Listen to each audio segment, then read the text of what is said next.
जय हिंद दोस्तों। आज के इस वीडियो में दोस्तों हम लोग अध्ययन करने वाले क्लास 12 का दोस्तों जो हम लोग अनसॉल्व का सेट पढ़ रहे हैं फिजिक्स का 2021 का सेट 1 एफएस, जिसमें दोस्तों लोग पार्ट 1 पार्ट 2 को आसान इस तरीके से हम लोग पढ़ लिया है। पार्ट 1 और पार्ट 2 के अनुसार हम लोगों ने क्वेश्चन नंबर 5 तक पूरा पढ़ लिया है। आज की इस वीडियो में दोस्तों पार्ट 3 में हम लोग क्वेश्चन नंबर 6 से लेकर क्वेश्चन नंबर 9 तक पूरा का पूरा क्वेश्चन को क्लियर करेंगे। ठीक है दोस्तों आपको एक चीज ध्यान रखना है, क्वेश्चन नंबर 6 हो चाहे 7 हो चाहे 8 हो चाहे 9 हो, सभी में अथवा दिया गया है। आपको बोर्ड एग्जाम में एक एक करना है, यहाँ पर हम लोग कंप्लीटली सॉल्व कर रहे हैं। बोर्ड एग्जाम में आपको एक एक करना है। ठीक है, सबसे पहला क्वेश्चन हमने लिखा गया है खंड या में रदरफोर्ड के अल्फा प्रकीर्णन प्रयोग पर संक्षिप्त वर्णन कीजिए। परमाणु संरचना के बारे में इससे निष्कर्ष बताइए। सबसे पहले आपको बता दें कि अल्फा कण प्रकीर्णन क्या है, तो सबसे पहले आपको तो हेडिंग डाल लेना है और उससे पहले आपको उत्तर डालना है 6 का है, केवल 6 है। एक बार देख लेते हैं, केवल 6 है, केवल 6 है। इसमें आपको हेडिंग डालना है अल्फा कण प्रकीर्णन। अल्फा कण प्रकीर्णन में क्या होता था कि रदरफोर्ड ने क्या किया कि रदरफोर्ड ने सबसे पहले क्या किया कि अल्फा कणों का प्रकीर्णन ज्ञात करने के लिए पोलोनियम का एक बॉक्स यानी पोलोनियम लिया। जो पोलोनियम का एक गुण है वो अल्फा कणों का बौछार करता है, तो पोलोनियम से अल्फा कणों का बौछार किया स्वर्ण पन्नी पर। किस पर किया? स्वर्ण पन्नी पर। सबसे पहले रदरफोर्ड ने क्या किया, रदरफोर्ड ने इस प्रकार से एक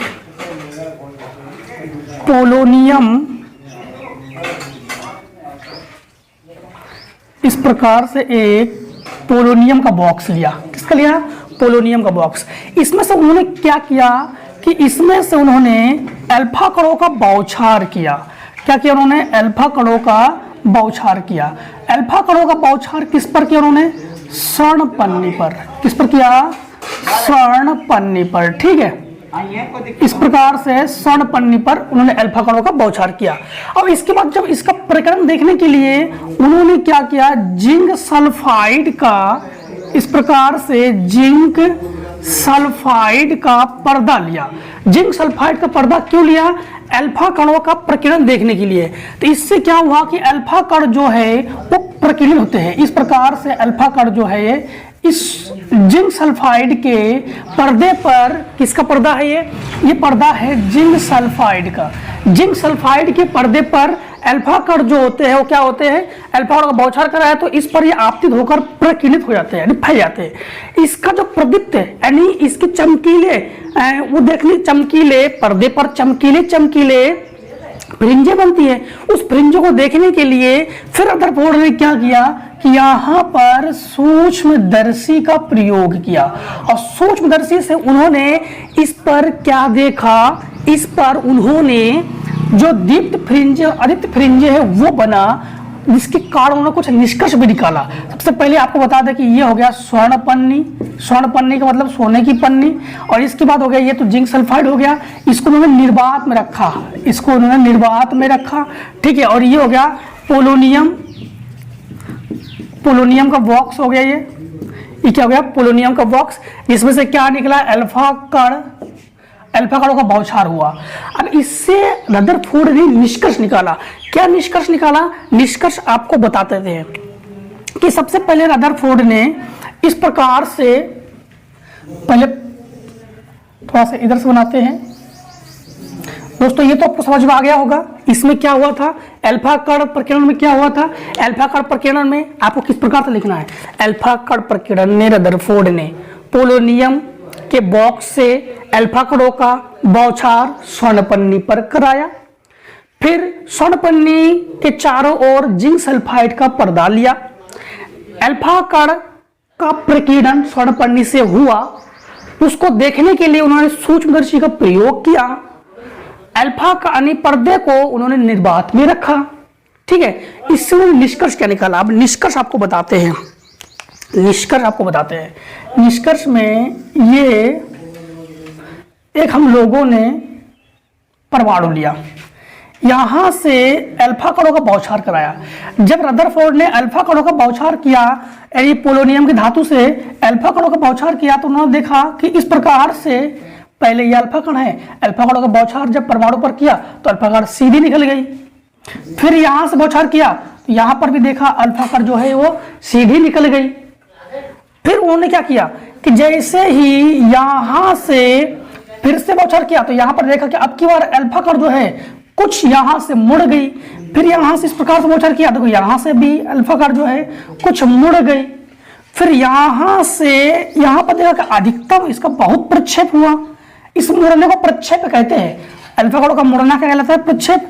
यहां से देखा बहुत अधिक प्रक्षेप हुआ, यहां से देखा कि बहुत अधिक प्रक्षेप हुआ। इसके बाद उन्होंने जब यहां पर देखा तो देखा कि यहां से जब यहां से बौछार कराया तो अल्फा कण इस मार्ग पर गई, फिर इस मार्ग पर वापस आ जाती है। इसका कुछ ना कुछ तो कंडीशन है। फिर उन्होंने ये कहा कि यहां से मुड़ने का कारण क्या है। उन्होंने जब अल्फा कणों का बौछार किया, ये तो अल्फा कण हो गए, अल्फा कणों का जब बौछार किया तो इस बौछार के दौरान हम लोग जानते हैं अल्फा कण धनावेश होते हैं। अल्फा कणों पर कितना धनावेश होता है? अल्फा कणों पर 2 धनावेश होता है। इसका मतलब है धनावेश धनावेश में प्रतिकर्षण होता है। इसका मतलब यहाँ पर धनावेश है, यहाँ पर क्या है? धनावेश है, जिसका नाम रदरफोर्ड ने नाभिक दिया। इसका नाम रदरफोर्ड ने क्या नाम दिया? नाभिक। इसका मतलब है इसको ये निष्कर्ष निकाला। निष्कर्ष क्या निकाला? निष्कर्ष ये निकाला रदरफोर्ड ने कि परमाणु जब अल्फा कणों का बौछार किया तो अल्फा कण सीधे निकल गए, तो इसका मतलब है परमाणु का अधिकतम स्थान खाली है। ठीक, अधिकतम स्थान खोखला है, परमाणु का अधिकतम स्थान खोखला है। दूसरा, जब अल्फा कणों को फिर बौछार कराया तो उसका प्रक्षेप हुआ। जब प्रक्षेप हुआ इसका मतलब है नाभिक के अंदर यानी परमाणु के अंदर संपूर्ण धनावेश एक कोई छोटे से द्रव्यमान पर स्थिर है, जिन्हें उन्होंने नाभिक नाम दिया। क्या नाम दिया? नाभिक नाम दिया। फिर उन्होंने ये देखा नाभिक में कि कुछ अल्फा कण प्रक्षेप कर जाते हैं, कुछ तो अल्फा कण जब नाभिक के पास बौछार करवाते हैं तो उसी मार्ग में फिर सीधी निकल आते हैं।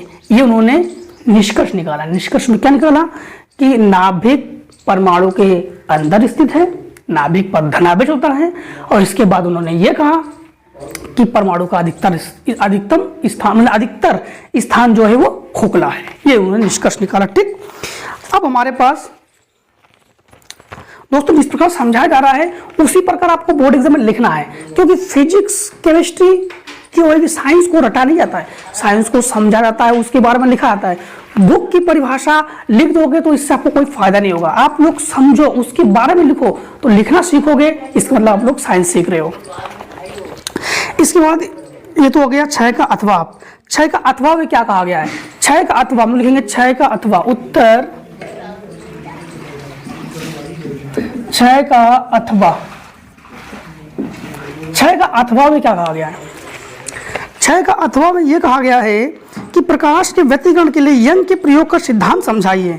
केंद्रीय फ्रिंज से किसी दीप्त फ्रिंज की दूरी के लिए सूत्र प्राप्त कीजिए। अब ध्यान देना, सबसे पहले व्यतिकरण के लिए यंग के प्रयोग का सिद्धांत को समझाना है। तो इन्होंने ये क्या कहा? प्रकाश के व्यतिकरण के लिए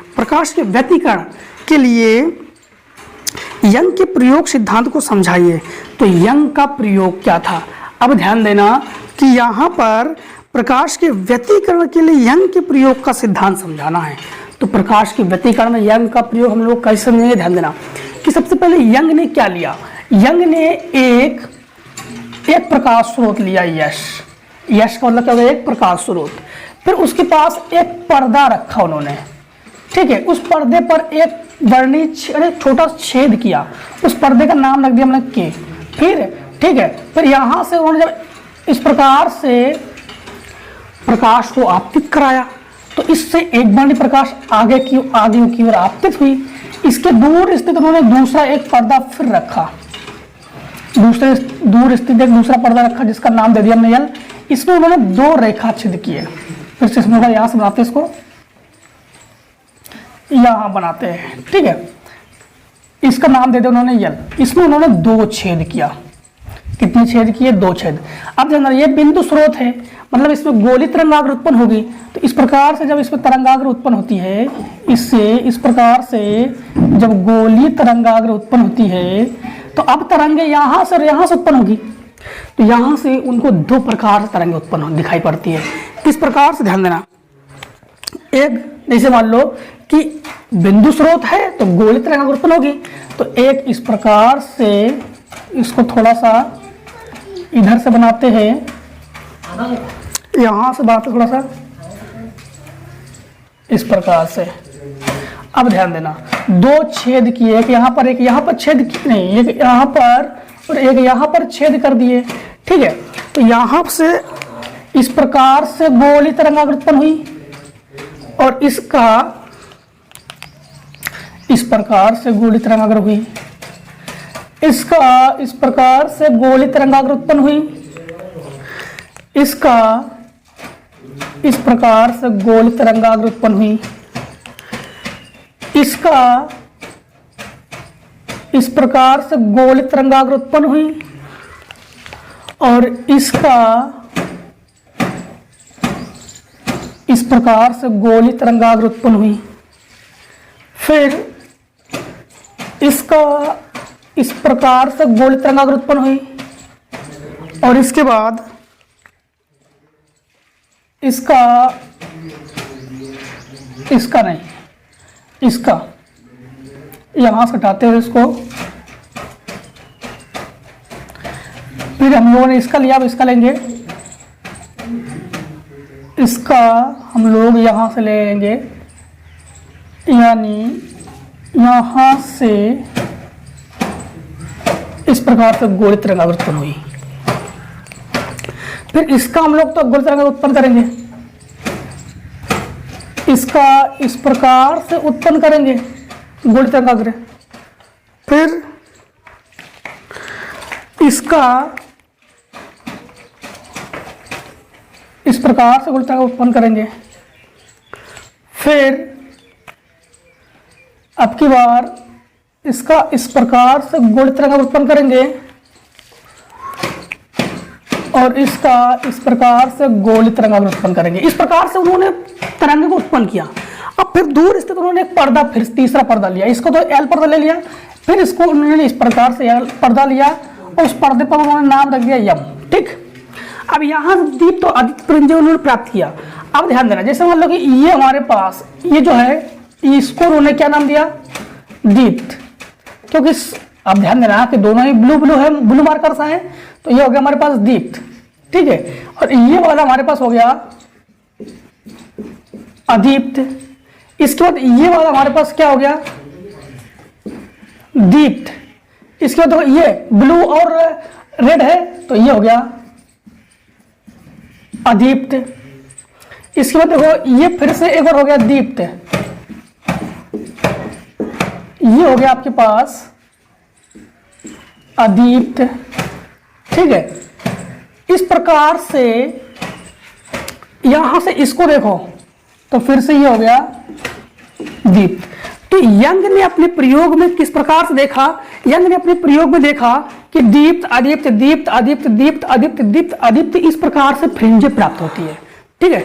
इस प्रकार से फ्रिंज प्राप्त होती है। इन्होंने किस में देखा, यंग ने अपने प्रयोग में देखा। यंग ने अपने प्रयोग में सबसे पहले एक वर्णीय प्रकाश स्रोत यश लिया, उसमें से गोलीय तरंगाग्र उत्पन्न कराया, तो उसमें एक पर्दे से एक छेद किया था। जब उस पर्दे से आगे को आपतित कराया, दूसरा पर्दा लिया, उस पर उन्होंने फिर से गोलीय तरंगाग्र उत्पन्न हुई, उस गोलीय तरंगाग्र को तीसरे पर्दे पर आपतित कराया, वहां पर उन्होंने दीप्त और आदित्य फ्रिंज प्राप्त की। यह था यंग का प्रयोग। इन्होंने कहा है केंद्रीय फ्रिंज से किसी दीप्त फ्रिंज की दूरी के लिए सूत्र प्राप्त कीजिए।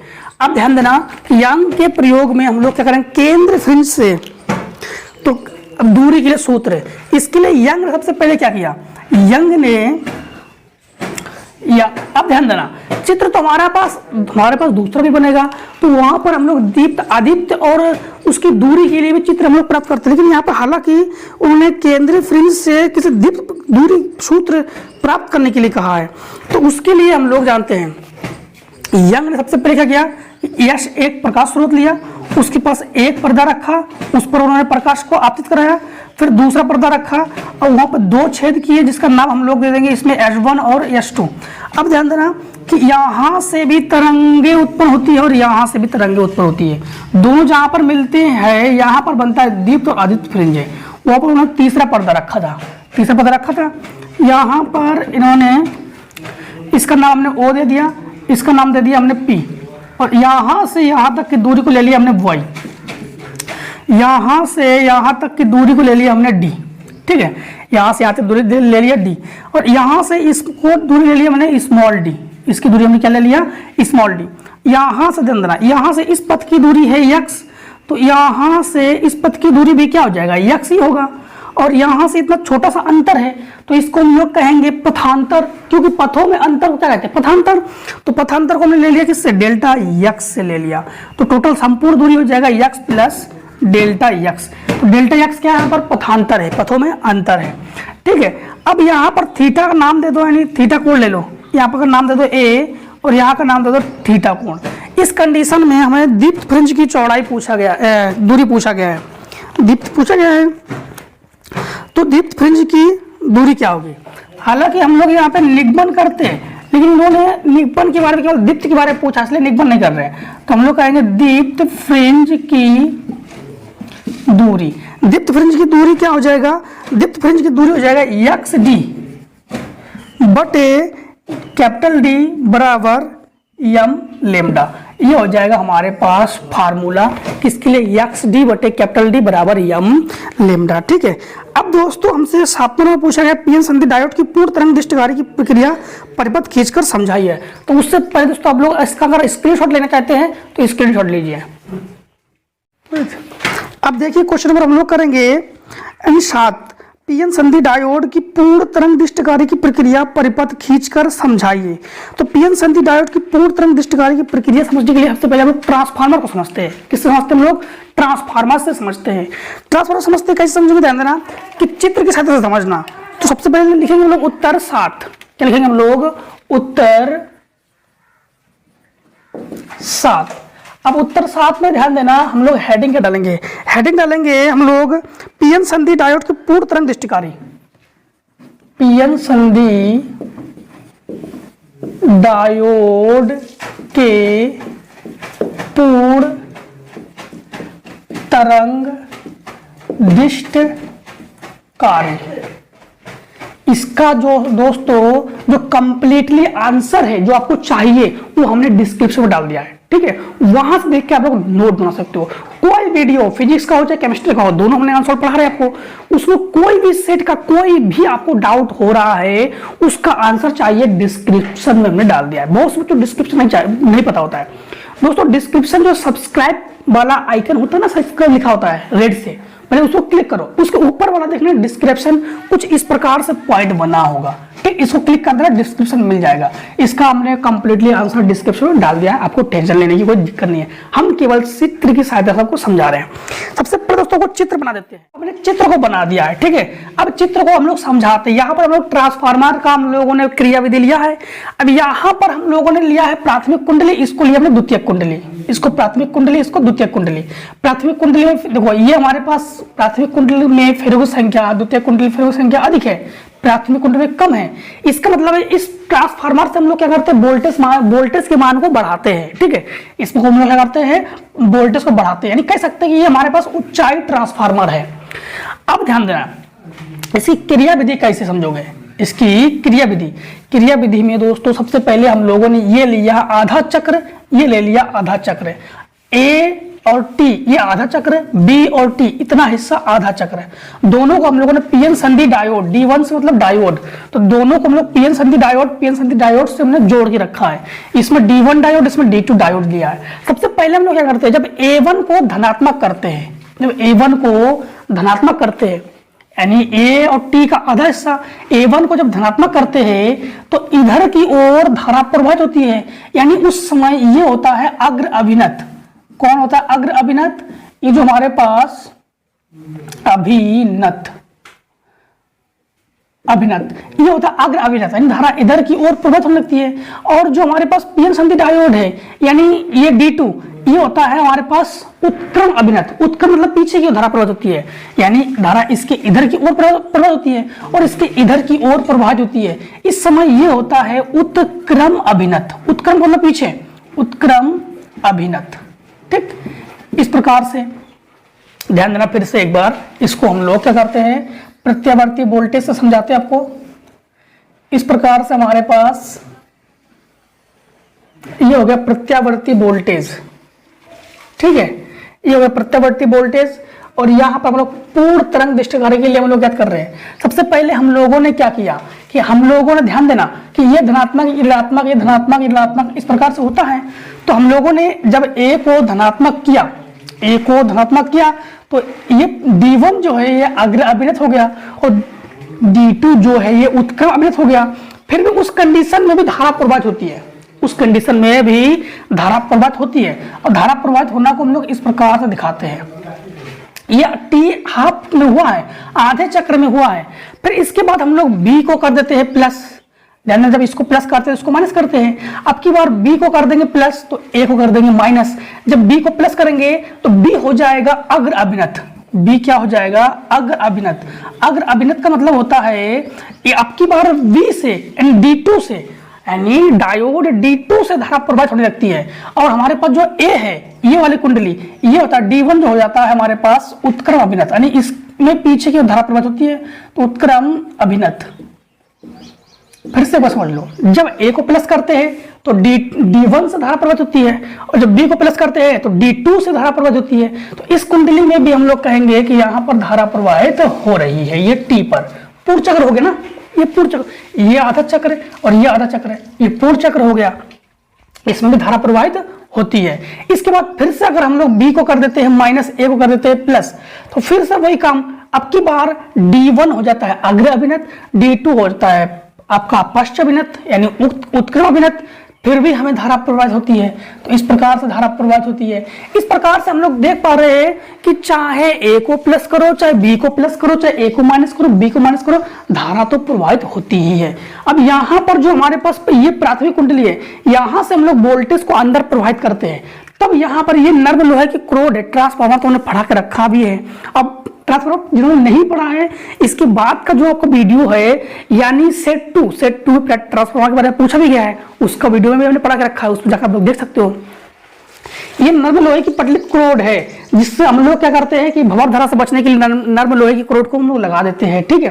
बाद में इसके बारे में तुम लोग जानते ही हो। और यहाँ पर हम लोग क्या करते हैं, यहाँ से वोल्टेज को प्राप्त करते हैं, यहाँ से वोल्टेज को अंदर डालते हैं और यहाँ से वोल्टेज को हम लोग निर्गत करते हैं, यानी प्राप्त करते हैं। यानी यहाँ से ट्रांसफार्मर के अंदर वोल्टेज जाना और ट्रांसफार्मर से हमारे घरों में जब वोल्टेज आना तो वो यहाँ से होता है, ठीक है। इस प्रकार से इसको हम पूर्ण तरंग दृष्टिकारी को समझ सकते हैं। बाद देखिए पूरा टॉपिक आपके किसमें है, आपके डिस्कशन पड़ा हुआ है।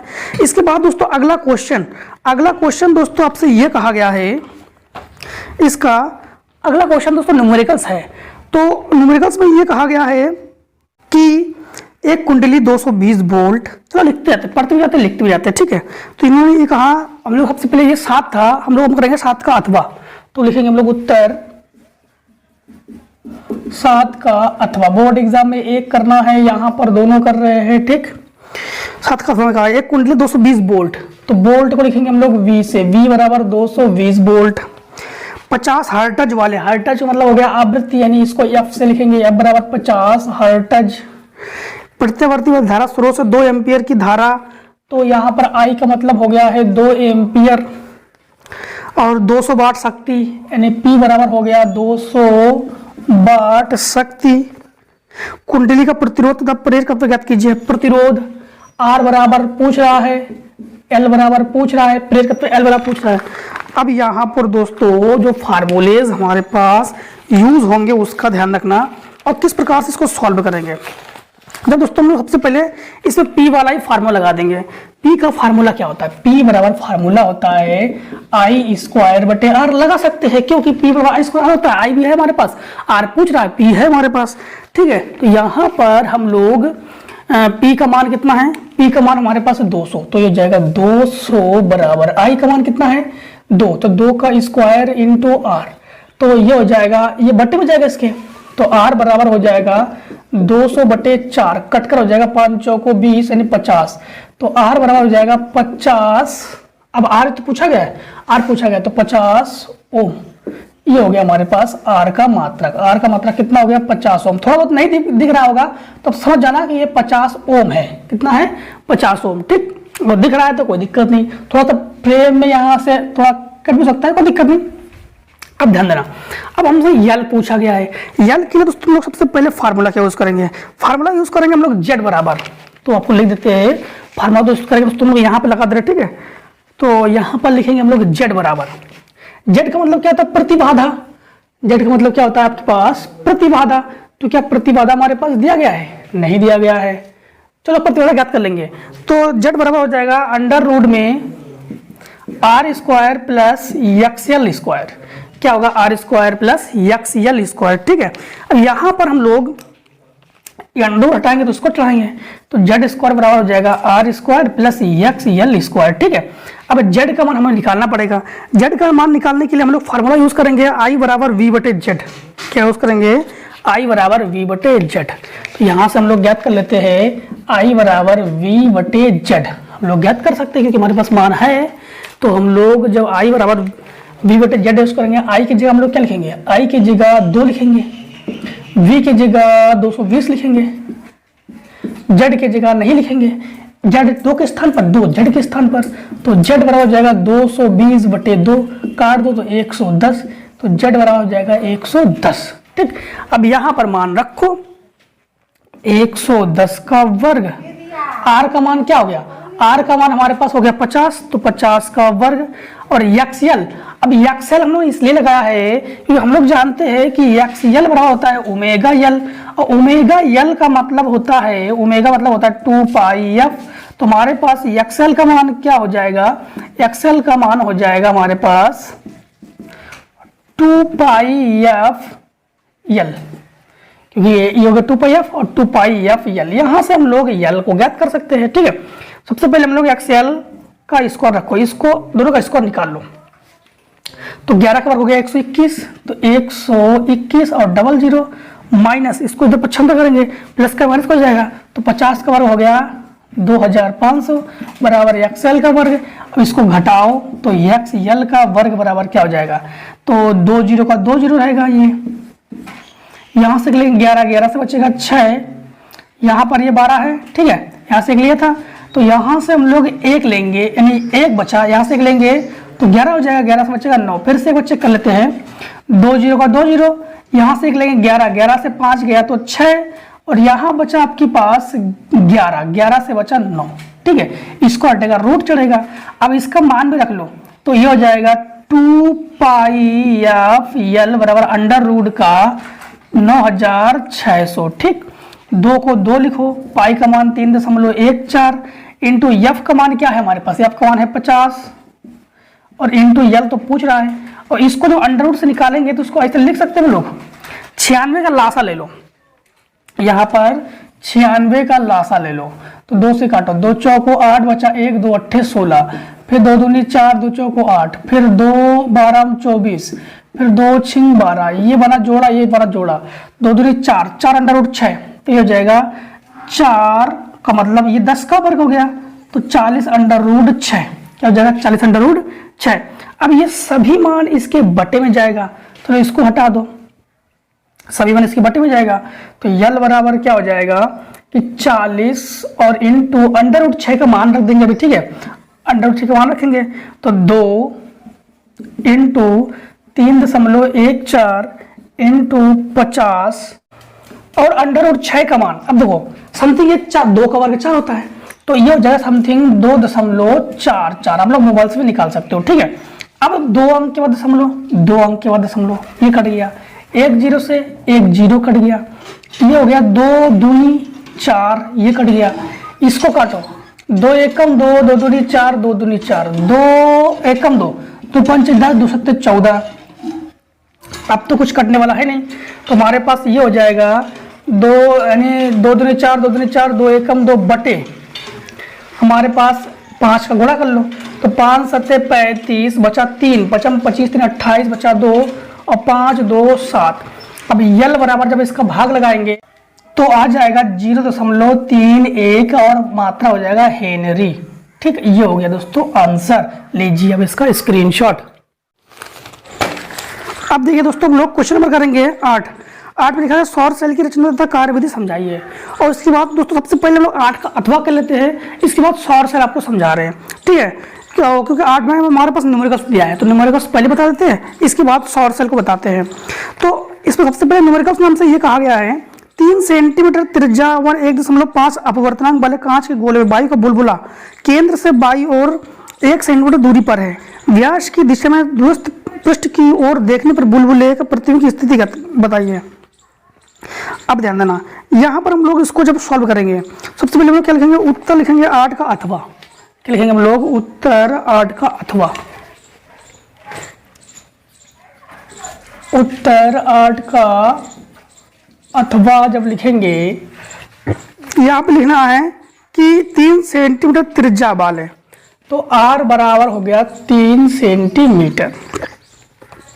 1.5 अपवर्तनांक, तो अपवर्तनांक को लिखते हैं हम लोग म्यू से, म्यू बराबर 1.5 अपवर्तनांक वाले गोले में वायु के बुलबुले के केंद्र से वायु और 1 सेंटीमीटर की दूरी पर, और प्रतिबिंब की स्थिति पूछ रहा है तो 1 सेंटीमीटर दूरी पर, यानी u बराबर हो जाएगा -1 सेंटीमीटर। ठीक है।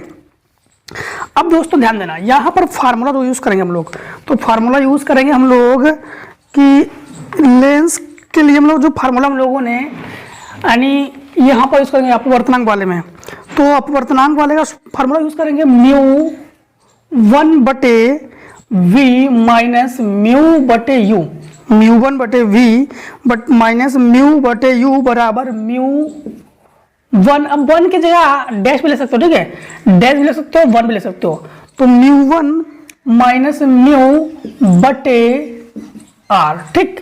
अब यहाँ पर दोस्तों ध्यान रखना कि म्यू 1 का मान हमारे पास क्या हो गया, म्यू 1 का मान हमारे पास 1 हो गया, म्यू 1 का मान हमारे पास क्या हो गया, 1 हो गया। अब यहाँ पर जब हम लोग इसको सॉल्व करेंगे तो म्यू 1 का मान हो गया 1/v, हमसे पूछ रहा है माइनस का, म्यू का मान हो गया 1.5 बटे यू का मान है -1 बराबर म्यू 1 का मान 1, और इसका मान हमारे पास कितना हो गया, इसका मान हमारे पास हो गया कि म्यू का मान 1.5 बटे आर का मान हो गया हमारे पास 3। अब ये माइनस हो जाएगा प्लस, तो 1/v प्लस 1.5 बटे 1 तो 1 ही रहेगा। ठीक है। और बराबर इसको जब घटाएंगे तो माइनस का 0.5 बच्चे 1.5 से 1 घटाएंगे और बटे ये हो जाएगा 3।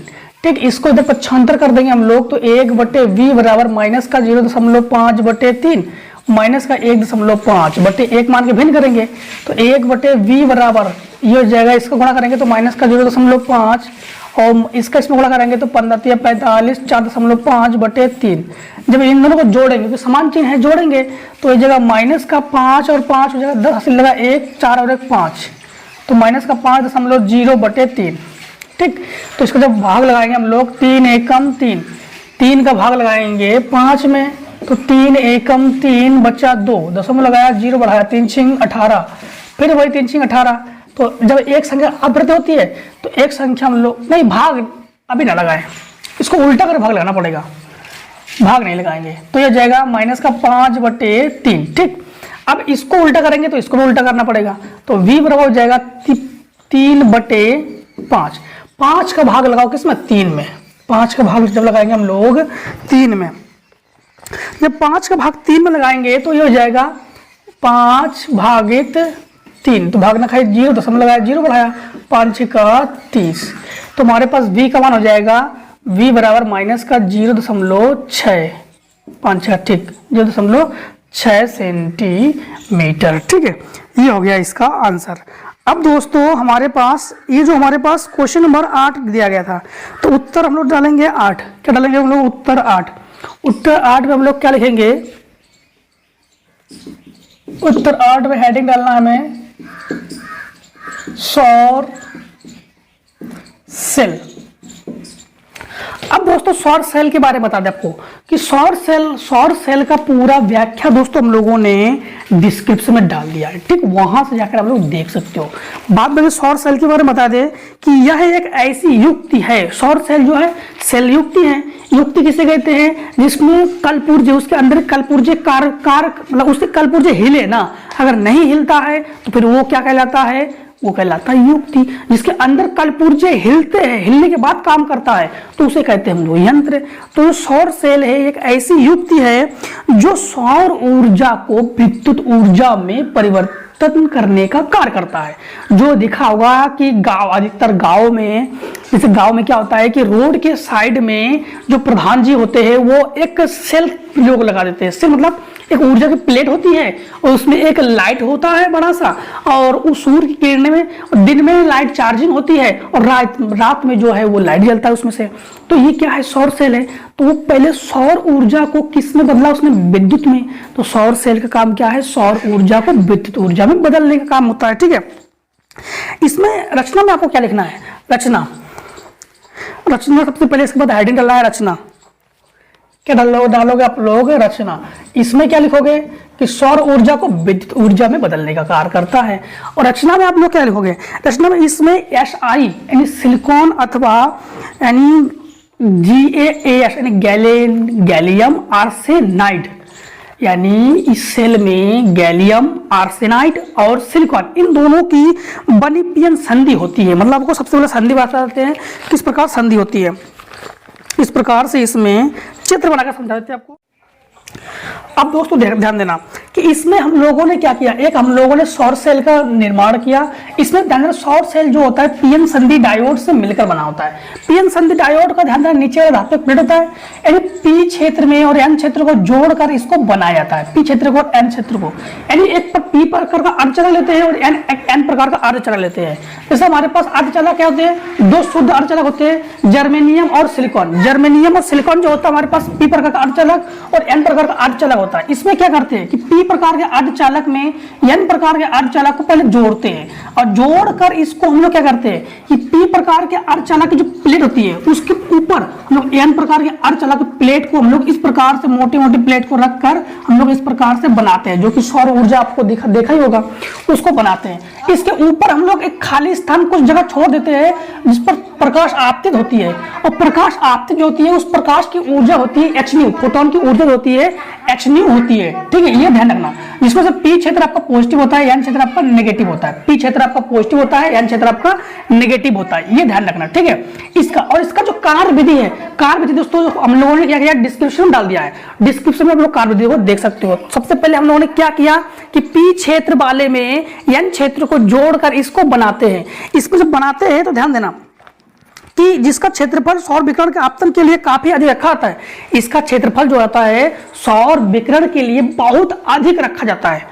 फिर से एक बार समझो, पीएन संधि डायोड में एन यानी पी प्रकार के अर्धचालक में एन प्रकार के अर्धचालक को जोड़कर सौर सेल का निर्माण किया जाता है। इसमें पी प्रकार का अर्धचालक सिलिकॉन जर्मेनियम लिया जाता है। ठीक है, और उसमें इसकी प्लेट को इतना पतला रखा जाता है कि इसको फिर ऊपर से सूर्य का प्रकाश आने के लिए इसका काफी अधिक जगह छोड़ के भी रखा जाता है। इस वाले भाग में सूर्य की किरणें जो है आपतित होती है, सूर्य की किरणें आपतित होती है। अब ध्यान देना कि पी फलक पर, जो फलक पी है, पी फलक पर हम लोग विद्युत धातु का लेपन करते हैं। धातु का लेपन करते हैं। लेपन किसमें करते हैं, पी फलक पर। और पी फलक के अंदर होता है एन फलक, तो एन फलक पर तो लेपन कर नहीं पाएंगे, क्योंकि जैसे मान लो कि यहाँ पर आपको बता दे कि जैसे मान लो कि ये मार्कर है, और मार्कर के ऊपरी वाला भाग क्या हो गया आपके पास, ऊपरी वाला भाग हो गया पी क्षेत्र, और इसका निचली वाला भाग हो गया एन क्षेत्र। तो पी वाले क्षेत्र में लोग किसका लेपन करते हैं, धातु का लेपन करते हैं। ठीक है, ये ध्यान रखना। और इसके बाद हम लोग इसके बचे क्षेत्रफल में, जितना भी क्षेत्रफल बच जाता है, इतना क्षेत्रफल बच जाता है, बचे क्षेत्रफल में हम लोग क्या करते हैं कि क्षेत्रफल में प्रकाश को आपतित कराने के लिए जगह को छोड़ देते हैं। क्योंकि प्रकाश जब आपतित नहीं होगी तो फिर हमारे पास बैटरी चार्जिंग कहाँ से होगी। ठीक है, तो इस प्रकार से सौर सेल को हम लोग समझ सकते हैं। बाद में इसकी जो कार्य विधि है, कार्य विधि मैंने डिस्क्रिप्शन में डाल दिया है, वहां से हम लोग देख लीजिए। ठीक है, इसके बाद अगला क्वेश्चन हमारे पास क्या कहा गया है। अगला क्वेश्चन दोस्तों हमारे पास ये कहा गया है कि यौगिक सूक्ष्मदर्शी किरण आरेख द्वारा प्रतिबिंब बनना आवर्धन क्षमता के लिए सूत्र निगमित कीजिए। तो इसके दोस्तों आपको एक काम करना होगा कि स्क्रीनशॉट ले लीजिए, उसको हटा देते हैं। हम लोग करेंगे 9, क्वेश्चन नंबर 9। इसमें कहा गया है कि यौगिक सूक्ष्मदर्शी किरण आरेख द्वारा प्रतिबिंब का बनना समझाते हुए आवर्धन क्षमता के लिए सूत्र निगमित कीजिए। तो सबसे पहले हमको हेडिंग क्या डाल लेना है, हेडिंग डाल लेना है सबसे पहले उत्तर नंबर 9 डालेंगे हम लोग। क्या डालेंगे? उत्तर 9। उत्तर 9 और हेडिंग डाल लेना है हमें यौगिक सूक्ष्मदर्शी। क्या डालना है हमें? यौगिक सूक्ष्मदर्शी। अब यौगिक सूक्ष्मदर्शी का प्रतिबिंब का बनना, प्रतिबिंब कैसे बनाते हैं? तो देखो, प्रतिबिंब बनाने के लिए हम क्या करते हैं? सबसे पहले हम लोग ये लेते हैं एक अभिदृश्यक लेंस। और ये क्या हो गया? अभिदृश्यक लेंस हो गया। इसका हम लोग लेते हैं ये मुख्य अक्ष। अब यहां पर मुख्य अक्ष अभिदृश्यक लेंस को हम लोग ओ से दर्शाते हैं, इसको ओ से दर्शा दिया, ठीक है। अब यहां पर रखा हमने वस्तु,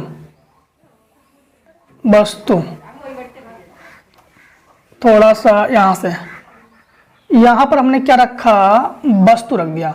अब हम लोग जानते हैं वस्तु से दो किरणें निकलती है। एक किरणें मुख्य अक्ष के समांतर आपतित होती है, वस्तु का नाम दे दिया ए और बी। एक किरणें मुख्य अक्ष के समांतर आपतित होती है, जो मुख्य अक्ष के समांतर आपतित होती है फिर वो फोकस से होकर जाती है। तो इस प्रकार से ये फोकस से होकर गई, ठीक है। इस फोकस का नाम दे दिया हमने। अब ये एफओ यानी ये हमारे पास ओ है, तो ओ का मतलब इस फोकस का नाम दे देंगे हम लोग एफ ओ, ठीक है। ये हो गया अभिदृश्यक लेंस की फोकस दूरी, अभिदृश्यक लेंस की फोकस दूरी। अब यहाँ पर ध्यान देना, ये वस्तु यहाँ से यहाँ तक जो वस्तु की दूरी है इसको लिखेंगे हम लोग यूओ, क्योंकि यहाँ से ये अभिदृश्यक लेंस की वस्तु की दूरी हो गया। अब यहाँ पर हम लोग क्या करते हैं कि एक अभिनेत्र लेंस लेते हैं। यहाँ पे हम लोगों ने क्या ले लिया? एक अभिनेत्र लेंस। अभिनेत्र लेंस को लिखते हैं हम लोग ई से। अब ध्यान देना, प्रकाश को मोड़ने के लिए चाहिए अभिलंब, तो डाल दिया हमने ये प्रकाशिक केंद्र से डाल दिया, प्रकाशिक केंद्र पर डाल दिया अभिलंब। यहाँ पर प्रकाशिक केंद्र है, यहाँ पर प्रकाशिक केंद्र है, ठीक है। चलो यहाँ पे लिखो ना, कोई दिक्कत हम लोग जानते तो हो ही। अब एक किरणें कहाँ से निकलती है? ध्यान देना कि एक किरणें जो है वो प्रकाशिक केंद्र से होकर जाती है। तो थोड़ा सा आपको बता दे कि इसको यहाँ से हटा देते हैं, क्योंकि थोड़ा सा बनाने में दिक्कत आ सकती है, आपको समझ में आ जाएगा। ध्यान देना, इसको किरण को इस प्रकार से ले जाओ। क्योंकि इसको इस प्रकार से लिया हमने, क्योंकि जो हमारे पास, ध्यान देना, जो हमारे पास प्रकाशिक केंद्र से होकर जाता है फिर वो सीधे निकल जाती है ना किरणें, वो किरणें सीधे निकलती हैं और दोनों किरणें जहां पर मिलती है वहां पर बनता है प्रतिबिंब। तो फिर यहाँ पर देख पर बहुत दूर हो गया था, तो ये मिलने में थोड़ा दिक्कत आ सकती है, इसलिए हम लोग थोड़ा पास करा दिया। अब हम लोग क्या कर सकते हैं कि अब हम लोग आसानी से यहाँ पर हम लोग उस लेंस को दर्शा दो, अभिदृश्यक लेंस यानी अभिनेत्र लेंस को यहाँ पर दर्शा दो, ठीक। और यहाँ पर बना इसका प्रतिबिंब, यहाँ पर बना यानी जो हमारे पास अभिदृश्यक लेंस है, अभिदृश्यक लेंस का जो प्रतिबिंब है यहाँ पर बना, जिसको हम लोग प्रतिबिंब को नाम देते हैं ए डैश और बी डैश, क्योंकि प्रतिबिंब जो है ये उल्टा बना। प्रतिबिंब कैसा बना? उल्टा बना, ठीक है। अब यहाँ पर ध्यान देना कि यहाँ पर हम लोगों ने ये ले लिया अभिनेत्र लेंस की फोकस दूरी को, यहाँ पे ले लिया हम लोगों ने अभिनेत्र लेंस की फोकस दूरी। ये हो गया हमारे पास अभिनेत्र लेंस, जिसको एक तो हम लोग ई से, इसको हम किस लिखते हैं? ई से। ये डाल दिया हम लोगों ने लंब, जो कि भाई पता ही था आपको। अब जब यहाँ पर हम लोग देखते हैं, जब यहाँ से हम लोग देखेंगे, यहाँ पर से हम लोग देखेंगे, ठीक है। जब यहाँ पर हम लोग यहाँ से जब देखेंगे तो हम लोग क्या करेंगे? जब यहां से देखेंगे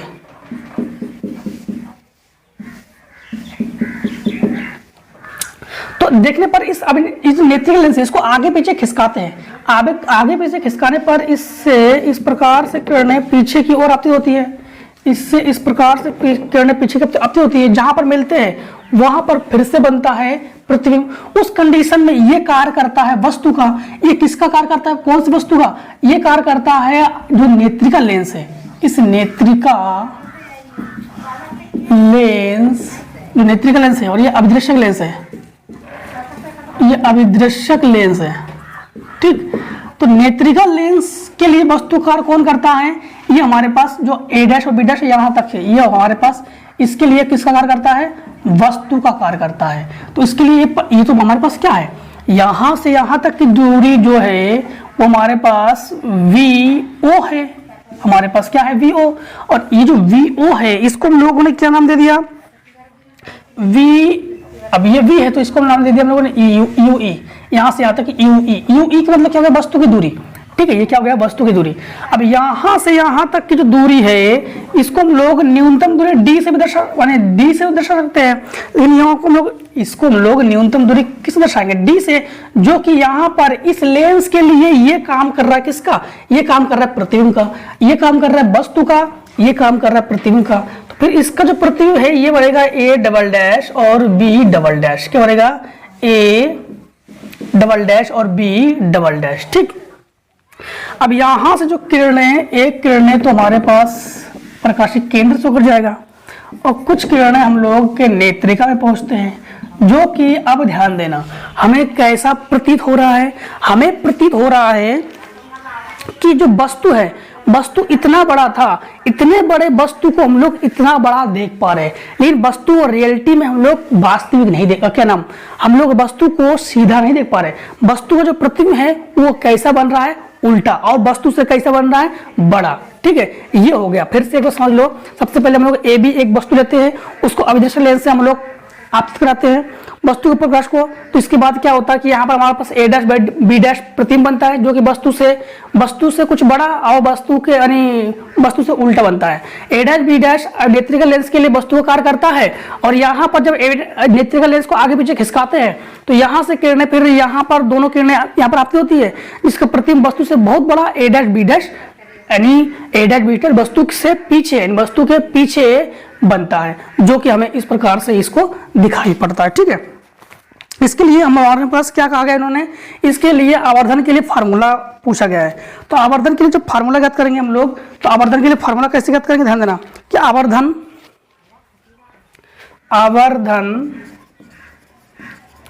यम बराबर फार्मूला क्या होता है, यम बराबर फार्मूला हो गया बीटा बटे अल्फा, बीटा बटे अल्फा, यानी बीटा जो है यहाँ पर ए बी दर्शन कोण है, और अल्फा जो है हमारे पास आंख पर बना कोण है। ये बीटा क्या है, बीटा जो है हमारे पास दर्शन कोण, और अल्फा क्या है, आंख पर बना कोण। यानी ध्यान रखना, जो हम लोग देख रहे हैं उसके लिए ये वाला कोण और बीटा दर्शन कोण, यानी पहले वस्तु के लिए जो कोण बना, पहले वस्तु के लिए बीटा कोण बना, और दूसरा जो ये वस्तु कार्य कर रहा था उसके लिए कोण जो बना है वो अभिदृश्य, यानी क्या नाम है, अल्फा कोण बना, ठीक है। इसको हम लोग कह सकते हैं बीटा कोण के अंतिम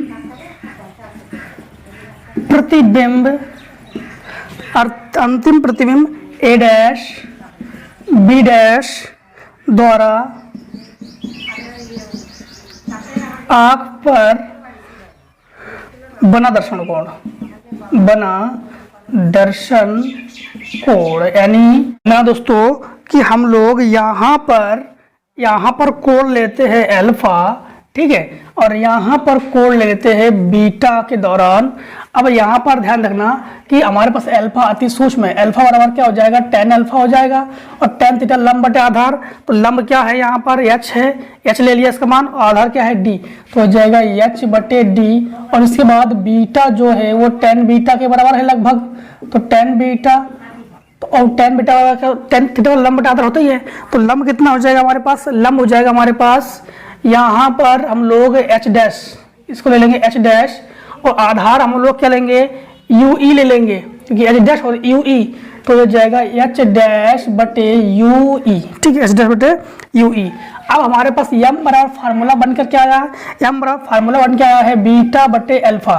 तो यहाँ पर जब मान रखेंगे तो यम बराबर हमारे पास बीटा का मान क्या हो गया, h डैश बटे यू ई, और अल्फा का मान हो गया h बटे d। अब इसको हम लोग क्या करेंगे कि यम बराबर हमारे पास हो जाएगा h डैश, ये ऊपर जगह h डैश बटे यू ई उल्टा हो जाएगा ऊपर जाके, तो हो जाएगा d बटे h, ठीक है।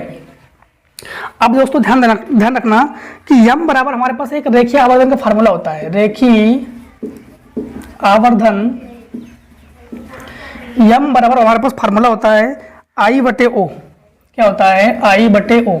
दूसरा होता है माइनस का, यानी आवर्धन के लिए v बटे यू, ठीक, क्या होता है v बटे यू। इस फार्मूले के अनुसार यम बराबर हमारे पास क्या होता है, आई का मतलब क्या हो गया, प्रतिबिंब की दूरी लंबाई, तो h डैश बटे h, जो कि हमारे पास होगा माइनस का वी ओ बटे यू ओ, क्या हो जाएगा, एच डैश बटे एच का मान क्या हो जाएगा, वी ओ बटे यू ओ। अब यही मान हम लोग रखेंगे यहाँ पर, तो ध्यान देना कि एच डैश बटे एच जो हमारे पास एच डैश बटे एच है, ये हमारे पास माइनस का वी ओ बटे यू ओ के बराबर हो जाएगा, वी ओ बटे यू ओ के बराबर हो जाएगा, ये वी ओ और ये इस यू ओ के बराबर हो जाएगा। तो उस कंडीशन में हमारे पास यहाँ पर ध्यान रखना कि यम की जगह तो हम लोग यम ही रखेंगे, यम की जगह यम रखेंगे, और डी बटे यू ई की जगह यू रखेंगे। लेकिन जो हमारे पास एच बटे एच डैश है, एच बटे एच डैश, इसकी जगह लिखेंगे हम लोग वी ओ बटे यू ओ, क्या लिखेंगे, वी ओ बटे यू ओ। और इसका जो परफेक्टली हम लोग आंसर बनाएंगे तो ये हमारे पास हो जाएगा माइनस का वी ओ बटे यू ओ और कोष्टक में d बटे यू ई। यही दोस्तों आवर्धन के लिए फार्मूला निरूपित हो जाएगा। ठीक है दोस्तों। अब दोस्तों अगला क्वेश्चन हमसे क्या कहा गया है, अगला क्वेश्चन हमसे ये कहा गया है कि व्हीट स्टोन सेतु की संतुलित अवस्था में उनकी भुजाओं के प्रतिरोध में संबंध स्थापित कीजिए। अब ध्यान देना, व्हीट स्टोन सेतु, तो ये हमारे पास कौन सा क्वेश्चन हो गया, ये 9 का अथवा हो गया। 9 का अथवा भी सबसे दोस्तों पहले चित्र बनाते हैं, फिर इसको बात। तो दोस्तों हमने चित्र बना दिया है और इसको हेडिंग लिख दिया व्हीट स्टोन सेतु।